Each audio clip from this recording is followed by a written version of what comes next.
Revisão imediata pós-compra de veículo usado. Eu sempre falo, gente, que você adquirindo um carro usado, você precisa levar esse carro num mecânico de confiança e para dar uma olhada, né? Desde que esse carro não tenha o histórico de manutenção comprovado via manual de garantia de fábrica ou notas fiscais aí de mecânicos independentes, né, de confiança, que seja da pessoa anterior do proprietário, né. Se você estiver comprando um carro, por exemplo, em uma loja, né, que provavelmente venha de um desconhecido, então é sempre bom levar esse carro, porque às vezes uma coisa tão simples, tão barata como uma correia dentada, hoje ainda, né, a gente está passando aí por um processo de transformação, mas a maioria dos carros ainda possuem a correia dentada, e a quebra dela causa um estrago enorme no motor. Então às vezes você vai economizar aí R$ 500 e vai ter um prejuízo aí de 7, 10 mil reais. Então assim, são coisas que você precisa ficar de olho, tá? Eu procuro sempre fazer aí uma verificação geral, né? Eu verifico o que está vencido ou o que está para vencer, tipo um óleo, um filtro de óleo, né? Filtro de combustível, filtro de ar, filtro do ar-condicionado. Essas coisas é importante você trocar, então eu sempre procuro verificar essas coisas. E coisas mais simples, como lâmpada, por exemplo, você pode levar uma multa por causa de uma lâmpada queimada. Tem muitos carros que ainda não indicam uma lâmpada queimada, então verifica isso daí. Eu sempre verifico nos carros que nós vendemos aqui, né? Bem como, por exemplo, uma coisa também que ninguém se atenta, você também tem que ficar alerta ao seu carro usado aí, tá? Calibrar sempre o step. O step fica esquecido lá no porta-mala, muitas vezes você vai precisar, o step tá murcho. Então aí, uma vez por mês, provavelmente aí um pouquinho mais também, 45 dias, dá uma conferida na calibragem, né? Se você vai no posto, pede pro frentista te ajudar, se você não tem conhecimento, né? Até para ver se o step do carro tá lá, porque tem gente que vai ver o step não tá mais porque foi roubado, principalmente aqueles carros que o step vai por baixo, né? Ele não vai dentro do carro, dentro do porta-mala. Já aconteceu de eu ter amigos que, na hora de usar, não tava mais o step lá, tá? Tem ouvido muitos relatos de roubo de step, até às vezes dentro do porta-mala. Em shopping center, os caras têm aberto o carro somente para roubar step, tá? É impressionante a audácia desse pessoal.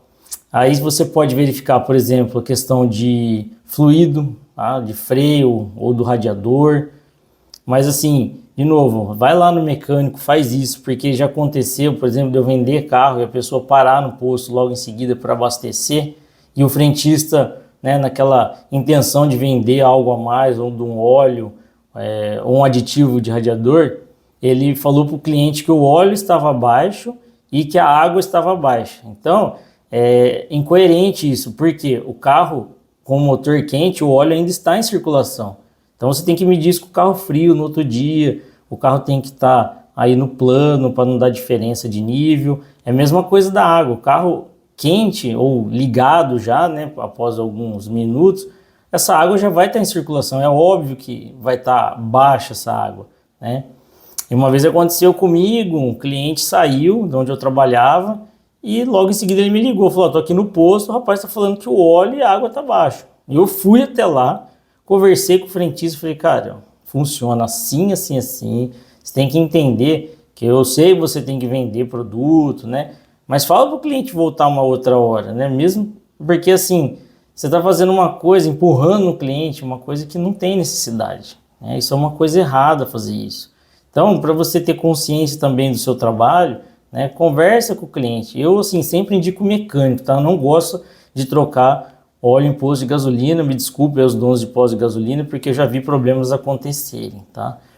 E aí eu questionei o frentista, falei assim, cara, como você está medindo isso daqui, tá falando que o carro não tem água e não tem óleo? Falei, você vai assumir a responsabilidade de você estar colocando essas coisas a mais aí? Aí ele falou, não, é que eu achei. Eu falei, você não pode achar, você tem que ter certeza. Se você não tem conhecimento técnico para isso, se capacite, busque informações. Porque água demais não vai fazer bem e óleo também não. Então assim, a gente tem que tomar cuidado, para isso que existe a medição dos níveis, existem lá os parâmetros que é para ser seguido. Então assim, procure um profissional qualificado que seja, né, que possa te orientar, ou mesmo alguém da família que fala, cara, pode dar uma olhadinha aí nas minhas luzes de freio, né, você indica alguém, palheta do limpador, são coisas que são tão simples, né, de resolver, que às vezes você, a hora que você precisar, não vai estar disponível ali porque você não fez uma manutenção. Então, assim, sempre que você comprar um carro usado, procure sempre aí dar uma olhadinha nos itens aí funcionais, primordiais aí para o carro, né? Porque é muito importante isso.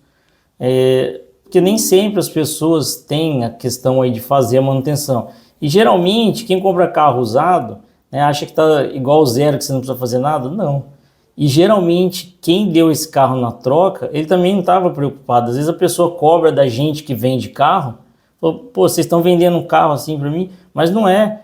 Eu já peguei carro usado, por exemplo, que eu fui guardar esse carro usado, acabou o combustível. Ninguém deixa, raras exceções aí, que deixa combustível no carro, né? Então, assim, tem que entender que esse carro estava sendo usado por outra pessoa, né? Então, não é tão simples assim, né? Lógico que a gente pode acontecer de ter algumas exceções, né? Orientações aí também pelo vendedor é muito importante de como está utilizando esse carro. Eu sempre falo muito da questão da troca de combustível, porque o carro ele necessita de um tempo, né, para a central eletrônica reconhecer a queima de combustível. Então eu sempre oriento, o carro você vai trocar de combustível, por exemplo, o carro está abastecido na gasolina, você vai trocar por álcool, deixa esse tanque esgotar lá, chegar na reserva, você completa com álcool e anda com esse carro aí pelo menos uns 10 quilômetros até você desligar ele, tá?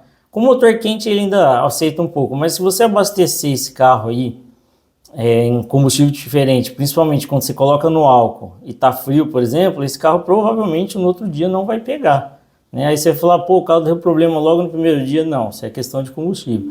E procura sempre colocar combustível de boa qualidade, tá? Porque eu já vi também, isso é uma outra coisa que tem acontecido muito.